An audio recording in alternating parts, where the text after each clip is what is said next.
key to our fearless leadership, Dr. Zachary Stein. Zach got dressed up for today, which is really exciting.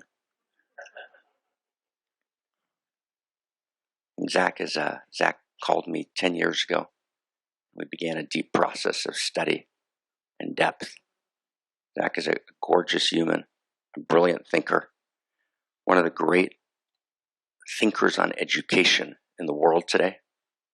Published several milestone books. Huge insight, huge heart. My little brother, sometimes big brother, and someone who's dear to all of us and who's an essential and powerful voice in articulating this story. So give all of your heart and open heart and all of your attention to Zach. Let's give him a huge, resounding, awesome welcome. Zach Stein.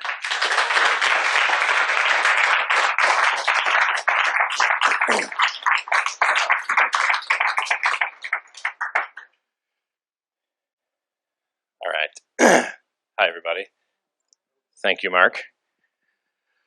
So I'm going to speak into a few things today. The first one, well, let me say a few things. First, I want to thank Gabrielle and Sharif for their generous holding of this space and allowing for this to happen. And, and I want to thank Mark. I want to thank everyone at the center. And, kind of stepping into the role of co-president has been an interesting situation. And so what I want to talk about today is a few things, but the first one being, why would I be co-president at the Center for Integral Wisdom? Why would you all come here to this event? What's the vision and the purpose? Why did we convene? And so I'm going to come at that from a few angles. You mentioned a crisis of imagination, and so I'll bring Harvard back into the room. When I was a young psychologist at Harvard, I did, in my 20s, like 22, 23, I did consulting for the National Security Agency. And so this was immediately in the wake of 9/11. And so the notion that there was a crisis of imagination was actually the way that they characterized what had happened. That in fact, the entire government, especially the intelligence community, had a profound crisis of the imagination, which is that we couldn't even see that this could happen. And so they brought a bunch of psychologists in, among which I was one, and they brought in, to my fascination, I don't even think I've told you this, Mark, they brought in Jungian psychologists to the National Security Agency to talk about the nature of imagination itself. And so it was in some of those conversations that I first realized that this kind of hierarchy of kind of like worldview, framework, you internalize the framework and it becomes the field of your imagination. And this is actually something that goes back to, I studied deeply in Western philosophy. Look at the movement from the Neoplatonists through the Enlightenment into somebody like Immanuel Kant. Imagination plays a very interesting role because the imagination is actually the thing that mediates between you and the world. Imagination is the active fantasy and construction of what appears to you to be reality, when in fact you're actually all living in a kind of fantasy. So you have to understand that when we're talking about a crisis of an imagination, and we're talking about reworking the very fundamentals of the nature of human imagination, that's why we're working on frameworks. Right? We're working at the level of the most overarching worldview and framework. That at the end of the day, you internalize it, you come back and you really fantasize the world differently. And so one way to think about this is the basic question of like, where are we? Where are we? When are we? So now we as moderns or postmoderns answer that question with a very weird set of imaginal fantasy forms and exercises. So for example, we have a very specific relationship to time, as I mentioned last night. So the question of when are we? We answer the question of, well, it's 2018. That's where we are. It's a position on a linear number line, which began with Jesus and now it's 2019. But of course, there are many calendrical systems. And the calendrical system that we use supervened on a 13-month lunar, which would answer the question of when are we? Very, very different. And so one of the things that I work on is thinking about how fantasies are constructed by the very nature of the societal systems that we live in, measurement, timekeeping, those things.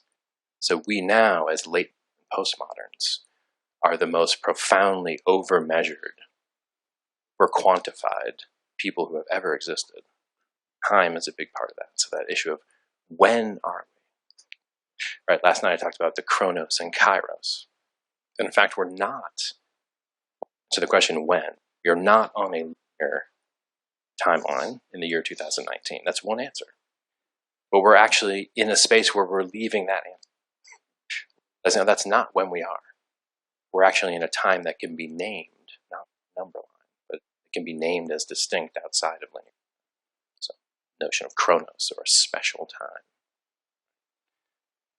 And so this is the time when we are changing the structures of our imagination and changing the structures of our framework.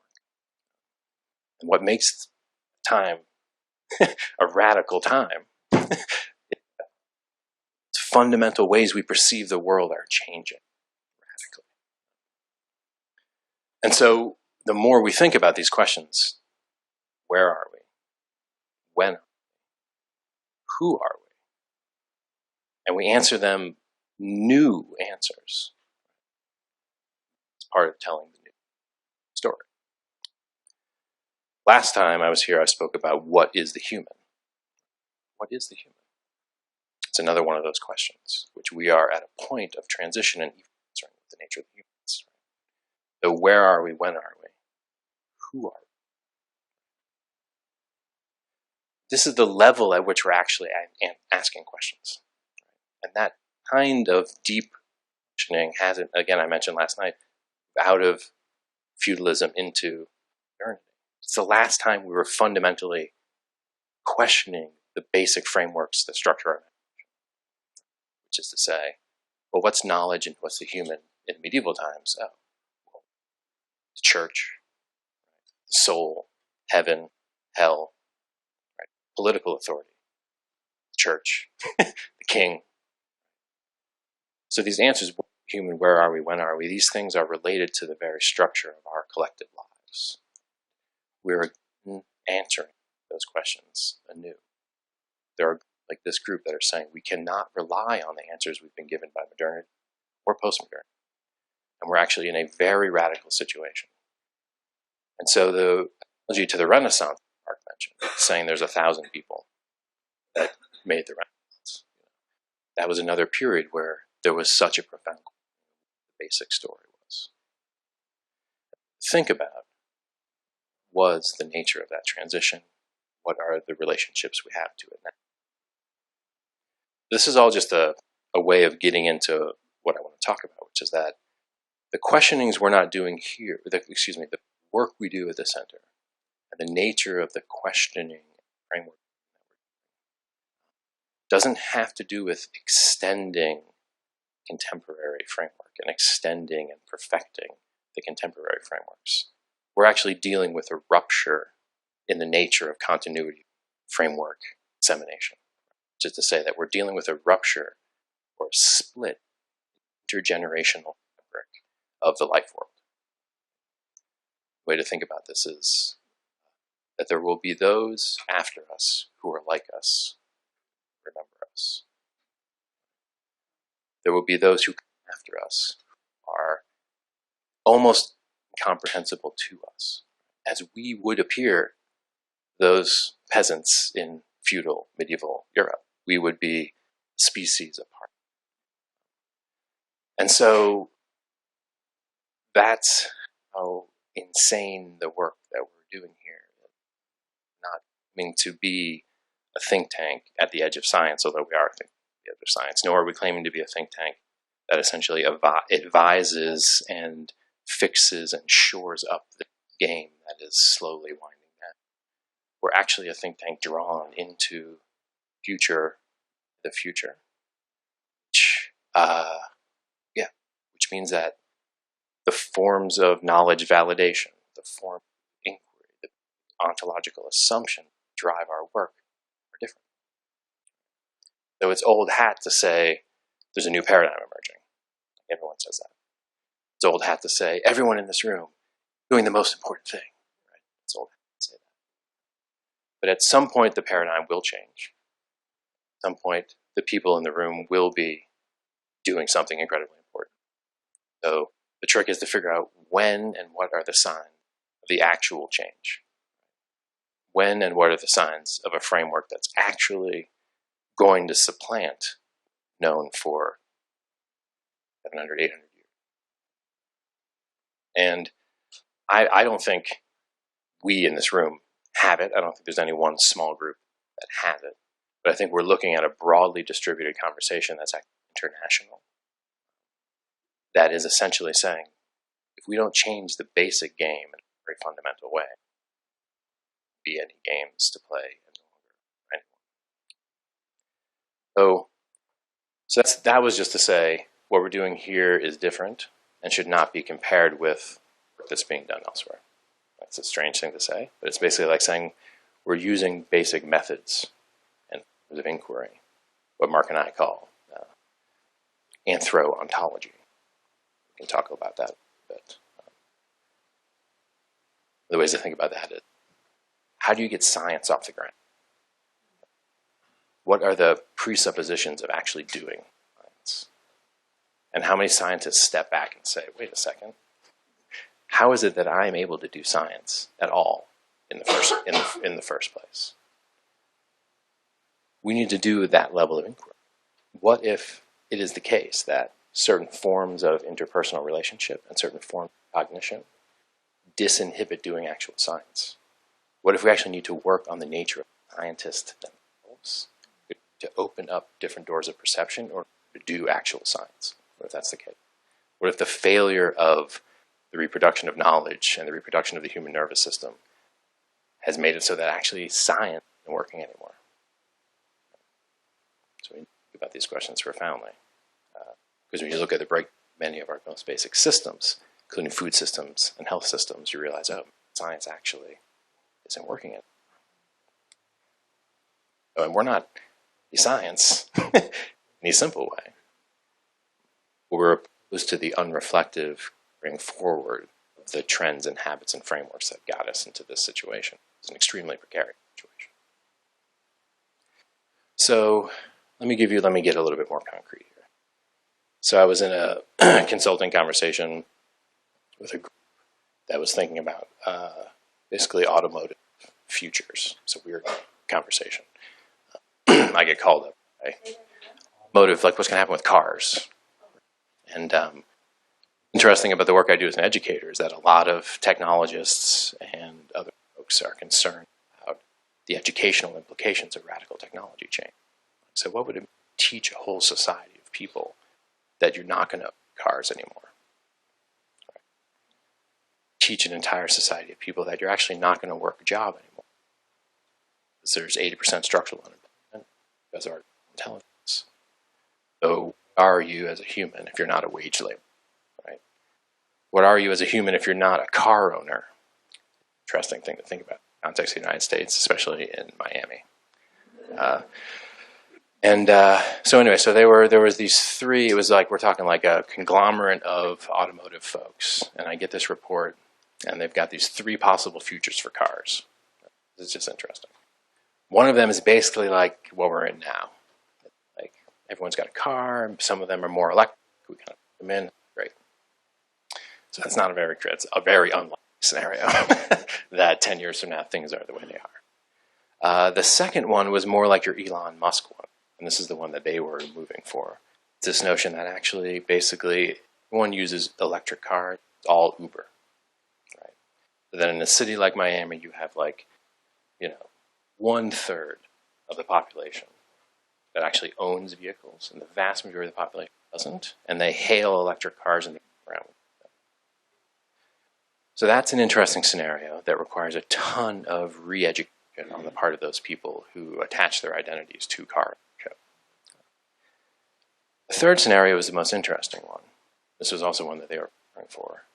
Here's a scenario in which a smaller percentage of people own cars, but those cars are essentially military vehicles to conduct the rich between gated communities.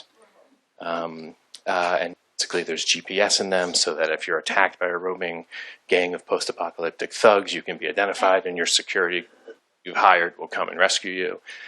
Proof glass, computers in the car, basically so that you can't be bombed or gassed. Right?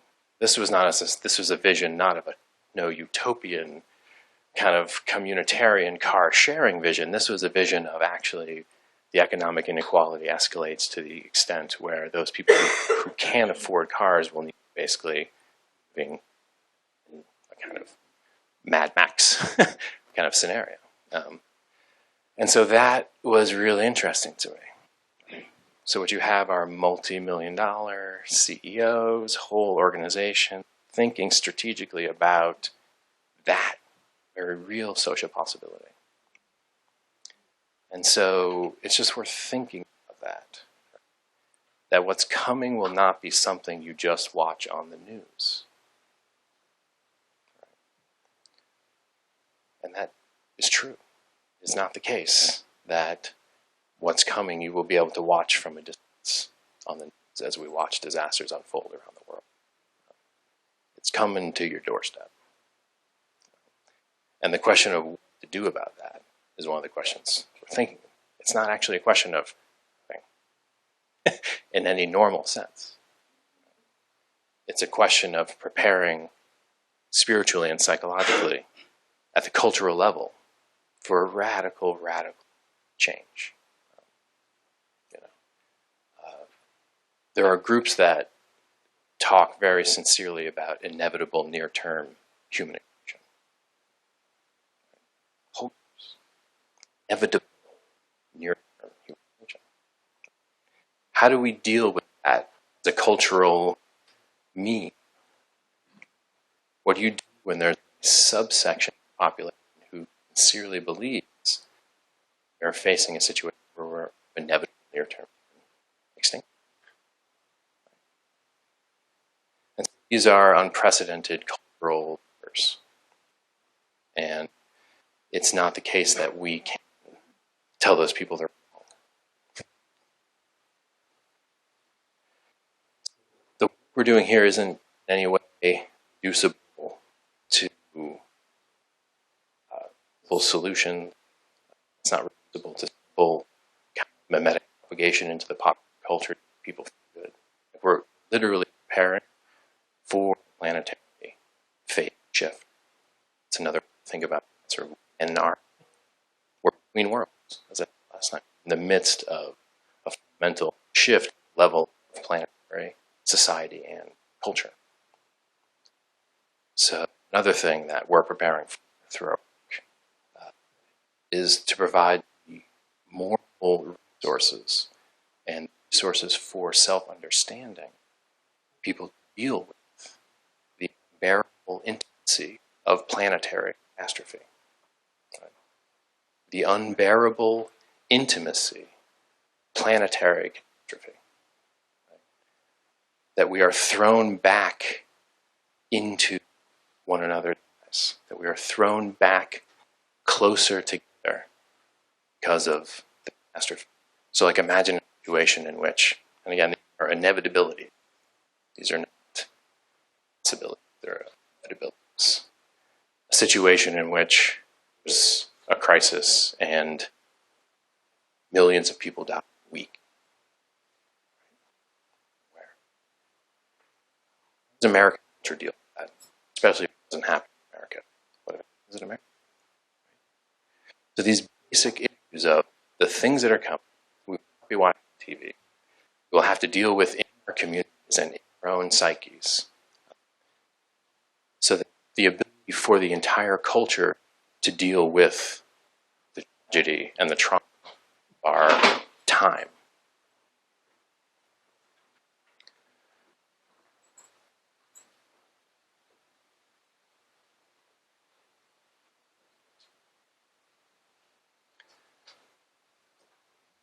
right?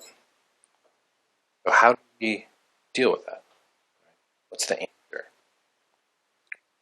You get an entire culture to move into a post-tragic relationship with human existence.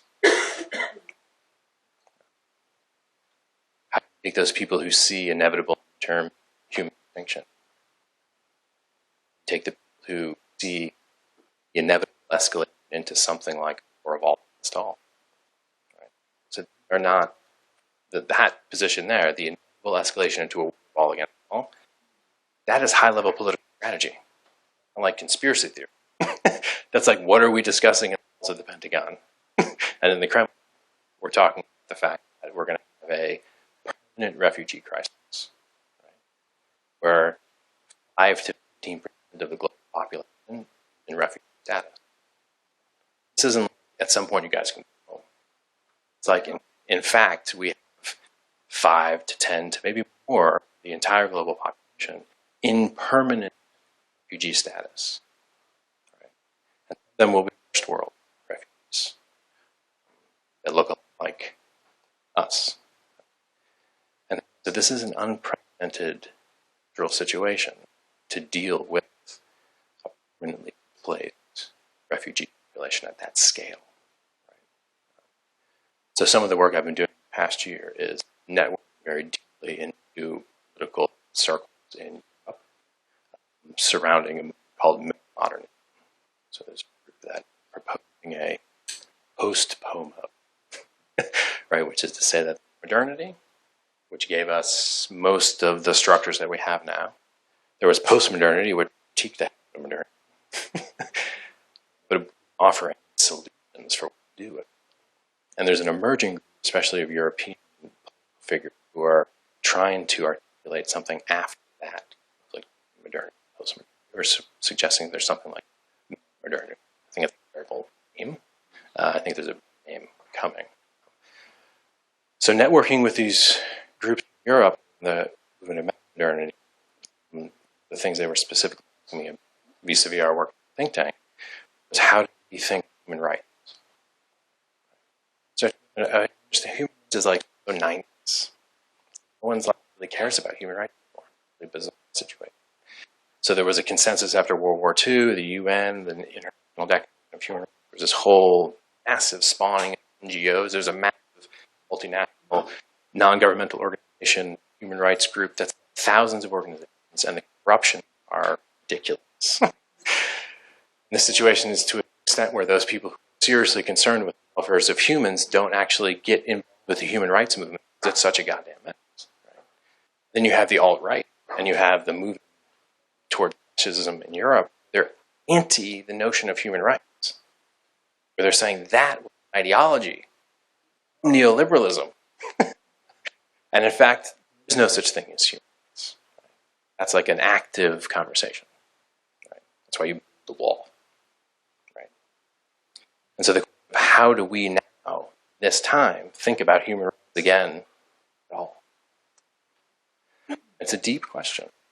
It's changing. It's not the case that it's like capitalism expands on the world. Human rights is the thing that kind of softens the blow. Right?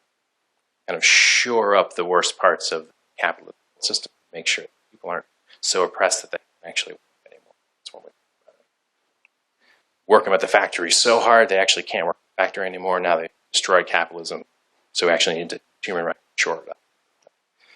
So these things are not hard to see. So when I started to work with this group, I proposed that the way we need to work had to do with the refugee crisis that I explained. And I broke down basic principles of modern politics, which have to do with the social contract. Right? I'm going to get a little bit details and then I'll rise back up to something higher vision. You all know the social contract, right? I can't scratch my back hard. You scratch my back, I'll scratch yours. That's the social contract. Reciprocity in the context of equality.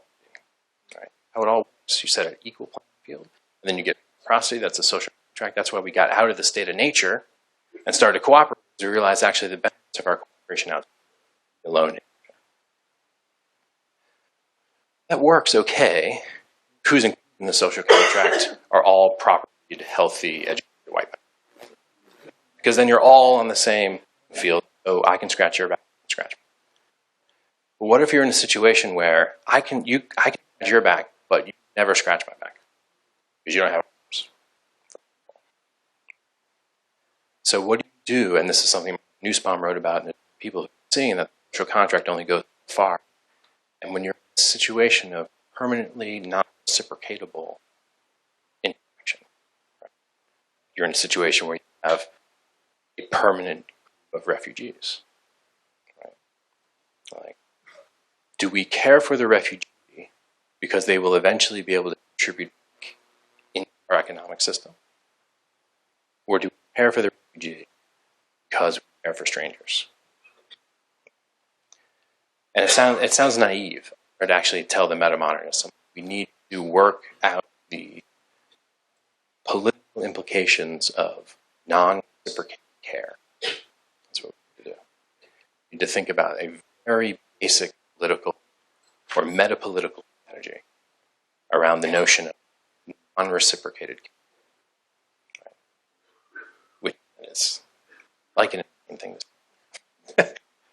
Because what you're saying is that actually, no, one of the basic structures of our social interaction, one of the basic structures of being human, is actually being in a situation where you have to give care without the anticipation of receiving care in return in equal measure.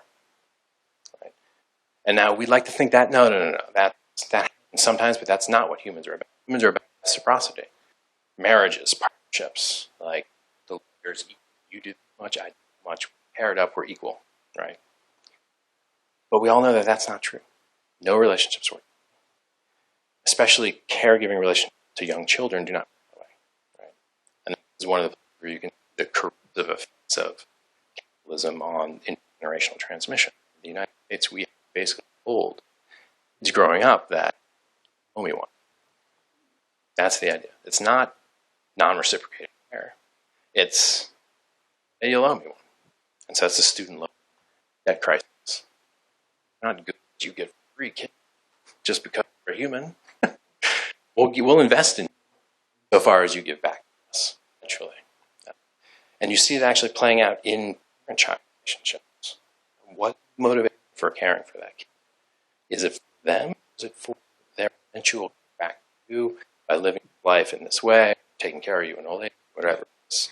There's a subtle instrumental calculus, result of the modern social contract theory, that is colonizing the life world.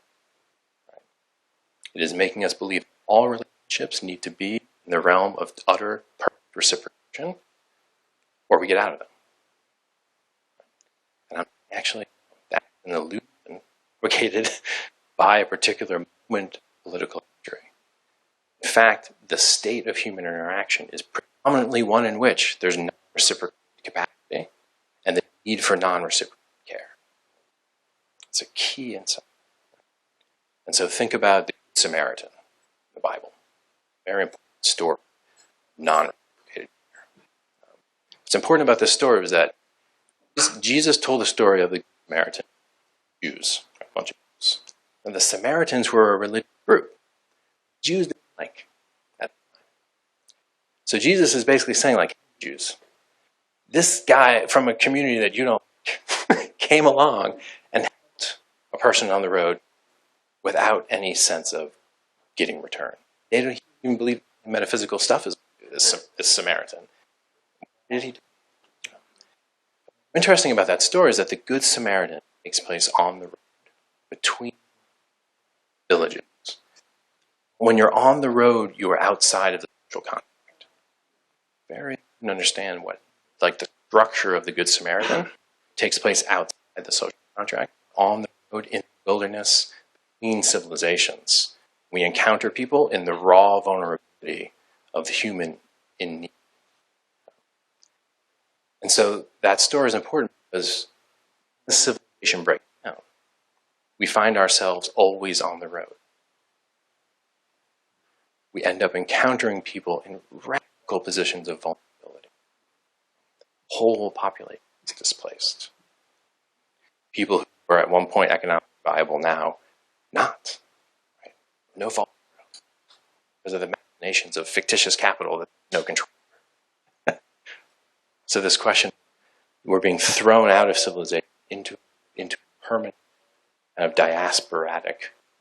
The entire humanity is now on the road, which means we have to throw the social contract away.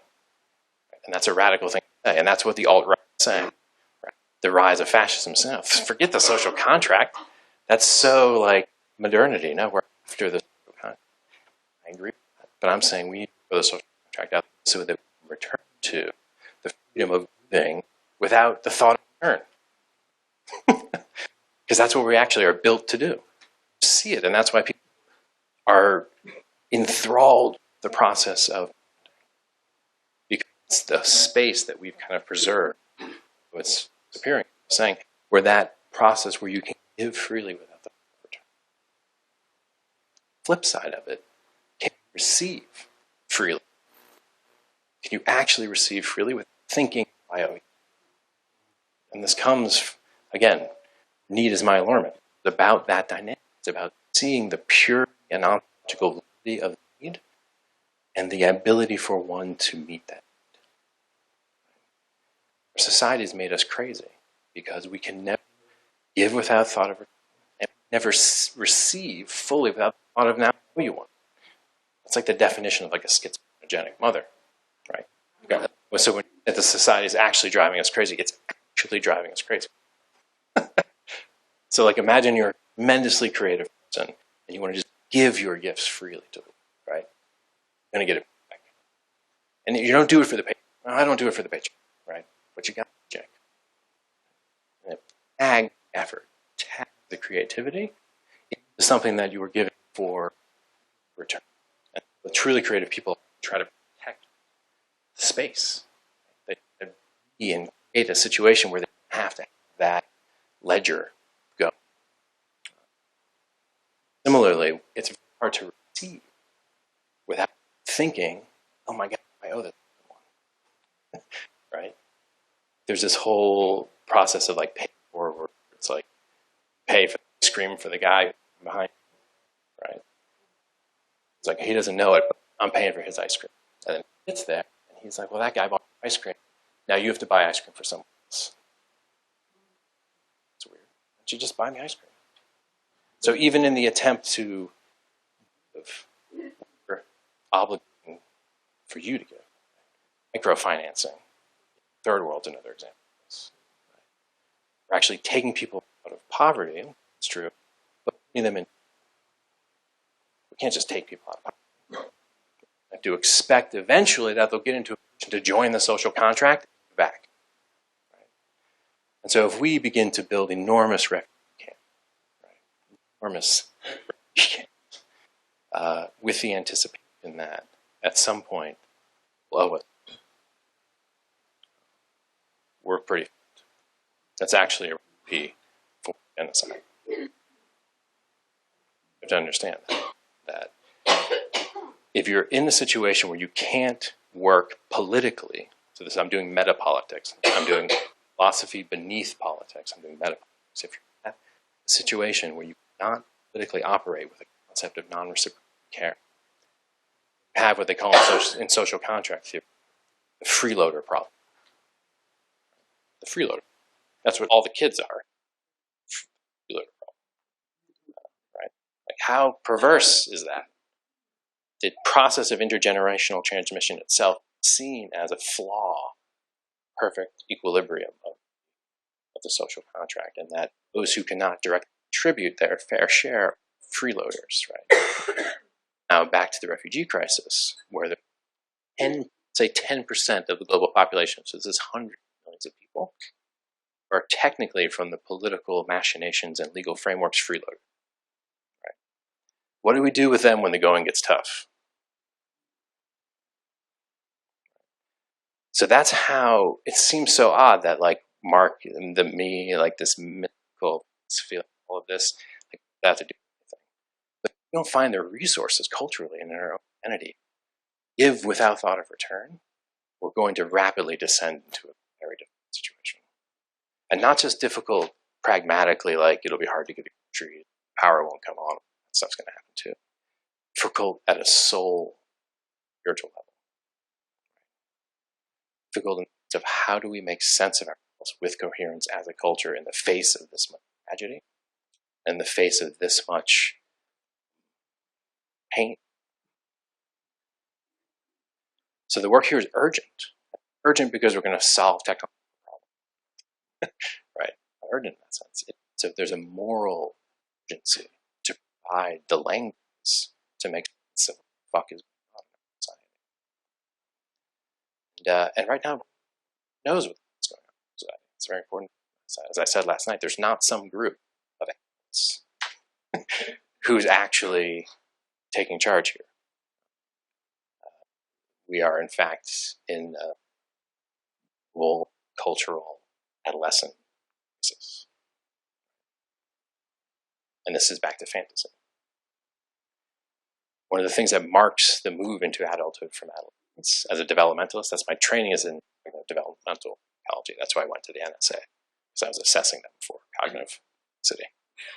And what the adolescent crisis is resolved when you get a solidly established third-person perspective on the world, which is to say, you care about objective reality. You realize that you construct fantasies, and you find ways to break through those fantasies. Right? We gave up on that in media in America about 10 years ago. We are actively living and constructing fantasies, willfully and knowingly. So that's your situation, out of touch with reality. So the notion of a post-truth future. And again, the urgency is to fix that. And there's no simple fix. There's no simple fix. You can't put it back in the bottle. You know, the only answer is actually to work at the level of cultural and individual maturation and education. So that's why we do the work we do. So yeah, so there's quite a lot there, and that was mostly just to talk about, like, what are we talking about here? What are we doing? What's the motivation here? This sense of urgency and importance, ideas and books. Aren't we solving AIDS, cancer, or, you know, getting the electric cars going? Why not do that? And I'm saying, first of all, there's lots of people doing that. None of that matters if we don't get the story. None of it matters if the basic fantasy life is distorted. The basic realms of our imagination have been co-opted. So we're working at that level. So there's specific things that I wanted to say. So I'm not going to take questions specifically, because tomorrow we're going to have working groups, and I'm going to have one on politics and just run that, and we'll think about that directly. Yeah, so how am I doing on time? 10 minutes. So think about what it's useful to stay.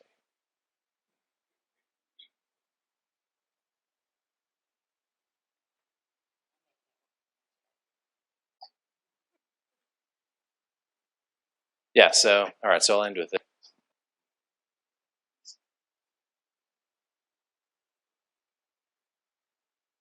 So Mark spoke last night about the memory of the future.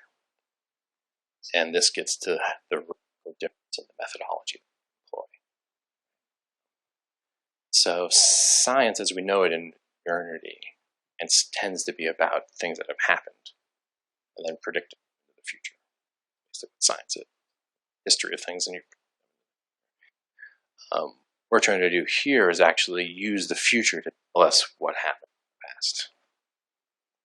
It's a very different way of thinking, but it's actually the way that the mind works, as psychology is about to show. Also the case that in the traditions of esoterica in the West, this has been an idea. So I, for the past 2 years, have deep philosophical community around Rudolf Steiner and doing practices in that community. The work I do has to do with what's called the imaginal body, the body of light.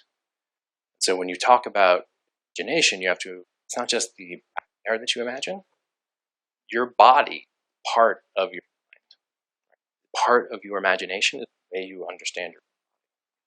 So when you look at the history of esoteric, sacred anatomy, you see that it's not physical anatomy as much as it's imaginal. And when you understand that, then you realize, well, how does an arm move? I would ask you to do that. Everyone just like lift your arm up forward. Question, okay, put it down. Don't do this. But the question of how does movement take place in the body? This is a basic kind of mind issue. So if you're very sensitive as a movement practitioner in yoga or in other fields, this phrase by Rudolf Stein makes sense. He says, every movement begins in the future. So every movement begins in the future. Every gesture begins in the future. And so from the perspective of imagination, what that means is that, this is a basic principle of the idea, before you move your arm up to make a personal gesture, your imagination leads. So you can actually feel the difference between pushing your arm up as if it's coming from the past and inviting your arm up into the space of imagination that was put there. And so the more purely you can actually step into the imagined form to create your own anatomy in the future, it's one way of thinking the future pulls you forward to the imagination. And so there's a lot of depth there that we can go and actually do certain things. I don't quite have time for notion stand. So at the micro level of my own gestures, every time I move, I'm forward by a thought of the future, where my arm will be. You can see like a great gymnast. A gymnast ends the routine, stands in that kind of like successful gymnast pose, right? But that pose is there in the imagination. The entire routine is there in the imagination before any movement takes place. Right? Olympic leisure. See where he's going. The night before, runs imaginal exercises of the exact course that he's moving. So one of the guys I worked with was a fencer, and he would say that he never lost a fencing match. It's very short. Like, fencers need to be long. And he was just like, I'm there before, my mind is there before my arm is. But I invite you to just explore that in your own movements and realize, in fact, you're always living in the future. You're always living in the future in your imagination. And it actually sets the patterns into which your physical body itself moves. It'll improve your yoga practice. If you improve your imagination, you will improve your yoga practice. Because the purity of your symmetry has to do with the accuracy of your imagination. So one of the things we're doing here in terms of the framework building and the thinking about that is, creating like what they call in the world of imagination. How do we make it so that we have a clear enough imaginal image of the world we're all going to step into? So it's strange to have urgency around something this ephemeral. But I'm hoping you see that. Actually, no, this is basic or more primordial than other things that we could be doing as a think tank. All right, I think I'm going to stop.